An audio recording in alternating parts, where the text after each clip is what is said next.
ગુજરાતના સુરત શહેરે વિશ્વભરમાં diamond city અને ટેક્સટાઇલ સિટી તરીકે નામના મેળવી છે, પરંતુ ઉદ્યોગોના વિકાસની સાથે સાથે જ શહેરમાં ગુનાખોરીનું પ્રમાણ પણ વધ્યું છે. આ સાથે જ સુરતના અનેક કારખાનાઓમાં બાળકો પાસે મજૂરી કરાવવામાં આવી રહી છે. તે પણ એક કડવી વાસ્તવિકતા છે.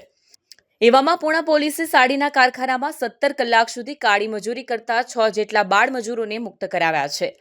પોલીસ પાસેથી મળતી માહિતી મુજબ પૂણા વિસ્તારમાં સાડીના કારખાનામાં રાજસ્થાનથી લાવી 10 થી 12 સુધીના બાળકો પાસે કાળી મજૂરી કરાવતા હોવાની માહિતી મળી હતી. જે અનુસંધાને પોલીસે તપાસ કરતા 6 જેટલા બાળકિશોર મજૂરી કરતા મળી આવ્યા હતા.